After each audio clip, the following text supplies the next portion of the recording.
Gordon was resting in the siding. Sometimes he thought, it's really tiring to be such a large and splendid engine. One does have to keep up appearances so.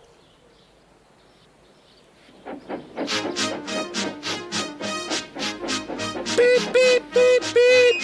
Hello, lazy bones, whistled Henry. What cheek, spluttered Gordon. That Henry is too big for his wheels. Fancy speaking to me like that. Me, who has never had an accident.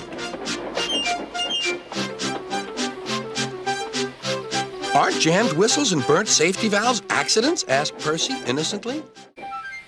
No, indeed. High spirits. Might happen to any engine. But to come off the rails like Henry did, well, I ask you, is that right? Is it decent? Then it was Henry's turn to take the express. Gordon watched him getting ready. Be careful, Henry. You're not pulling the flying kipper now. Mind you keep on the rails today.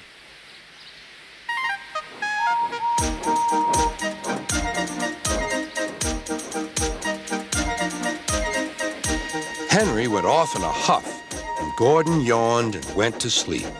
But not for long. Wake up, Gordon, said his driver. A special train's coming, and we're to pull it. Is it coaches or freight cars? Cars, said his driver.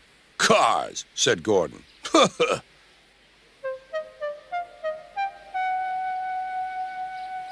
Gordon's fire was slow to start, so Edward had to push Gordon to the turntable to get him facing the right way. I won't go! I won't go! Grumbled Gordon. Don't be silly! Don't be silly! Puffed Edward. At last, Gordon was on the turntable. The movement had shaken his fire. It was now burning nicely and making steam. Gordon was cross and didn't care what he did. He waited till the table was halfway round. I'll show them, he hissed. He moved slowly forward to jam the table, but he couldn't stop himself and slithered into a ditch. Whoosh! He hissed. Get me out! Get me out! Not a hope, said his driver and fireman. You're stuck, you silly great engine. Don't you understand that? They telephoned Sir Topham Hatt. So Gordon didn't want to take the special train and ran into a ditch? What's that you say? The special's waiting? Tell Edward to take it, please, and Gordon, leave him where he is. We'll get him out later. On the other side of the ditch, some little boys were chattering. Oh, doesn't he look silly? They'll never get him out. They began to sing. Silly old Gordon fell in a ditch, fell in a ditch, fell in a ditch. Silly old Gordon fell in a ditch, all on a Monday morning. Gordon lay in the ditch all day. Oh dear, he thought, I shall never get out.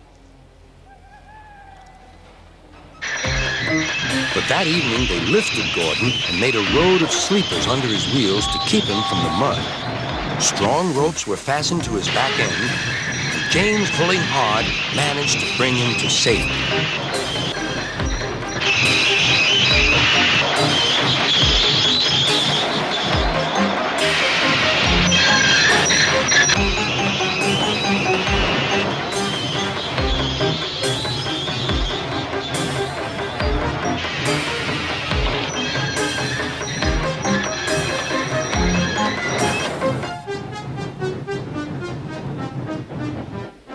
Late that night, Gordon crawled home, a sadder and wiser engine.